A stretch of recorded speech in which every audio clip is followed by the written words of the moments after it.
ఈ రోజులలో కేంద్రంలో ఉన్నటువంటి మోడీ అమిత్ షాల ప్రభుత్వం, బీజేపీ ప్రభుత్వం ఎవరైతే ప్రజా సంపదని, ప్రజా ఆస్తులని, ఈ భారతదేశంలో ఉన్నటువంటి సహజ వనరులని బడా బూర్జా భూస్వామ్య కార్పొరేట్ సంస్థలకి కట్టుబెట్టేటటువంటి విధంగా ప్రయత్నం చేస్తూ ఉంది.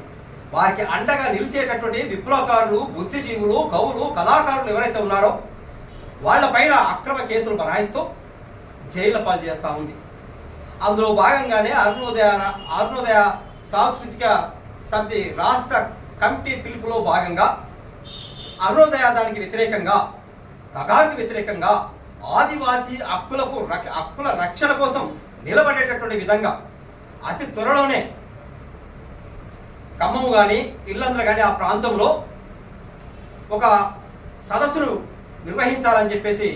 పిలుపునిచ్చింది. అందులోని భాగంగానే ఈరోజు ఈ గోదావరి కానీ, గాంధీనగర్లో ఉన్నటువంటి గోదావరి కానీ ఐఎఫ్టీ ఆఫీస్లో జిల్లా కమిటీ సమావేశం నిర్వహించడం జరిగింది. ఈ యొక్క సమావేశంలో పాటలు కానీ, ఆటలు కానీ, మాటలు కానీ ప్రతి ఒక్క విషయంలో సామాజిక చైతన్యం కలిగినటువంటి,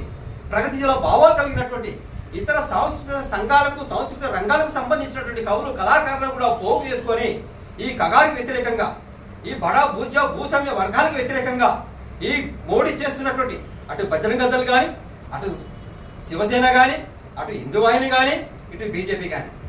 ఎవరైతే అడుగుతున్నారో, ఎవరైతే ప్రశ్నిస్తున్నారో, ఎవరైతే పాడుతున్నారో, ఎవరైతే ఆడుతున్నారో వాళ్ళందరినీ కూడా లేకుండా ఈ యొక్క మోడీ ప్రభుత్వం, అమిత్ షా ప్రభుత్వం చాలా నిరంకుశంగా కాల్చి చంపి ఊటకు ఎన్కౌంటర్ పేట కట్టకథలు అవుతా ఉంది. వాటన్నిటికి వ్యతిరేకంగా మా అరుణోదయ సాంస్కృతిక సమైక్య ఇప్పటి నుంచే కాకుండా నాటి నుంచి నేటి వరకు కూడా గల్లీ నుంచి ఢిల్లీ దాకా కూడా రేపు జరగబోయేటటువంటి సాంస్కృతిక ఉద్యమంలో ప్రతి ఒక్కరు కూడా భాగస్వాములు కావాలని చెప్పేసి అందులోని భాగంగానే ఈ రోజు ఈ యొక్క ఐఎఫ్టీ ఆఫీసుల సమావేశం నిర్వహించడం జరిగింది.